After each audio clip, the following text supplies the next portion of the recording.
Uyok isa. Una, hindi nga nakadugay yun. Magbubal lang ka ng panahon na sa. Pero makita na ito. Mga disko pa kayo sa kunang-unang ako. Kaubal na ito. Mga ani karon ito mo. Balik mo lang tingnan. Sugot kita sa dili. Mora kina. Di ko sa Biblia daan. Atong kinaboy, moranan ka ng alis nga ba? Sa nilupag. Kita na ito karon mo wala na po. Munang ibalik-balik na lang karoon na yun. Munang iligid siguro kung masayok na timely po ng mga ima na dapat yan mapusis na pangalan at manapay. Wala mo kailangan yun. Munang kasigutan na ginapapulong sa Ginoo na mawag-imugihan ako ba? No? Parang mahapsay po ang datan sa itong barangay na walang talagang tumugin natin.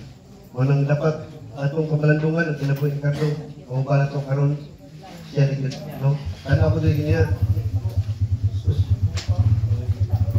Ito na po. Imagine ako ba? Ako ito. Kung nang dili ko katong panahon sa bala nilipit. Nag-share ko dito nga ipasunod ko na ako sa atong acceptance prayer. Wala, hindi ba? Siguro sa ako. Ano naman, ikawat na niya.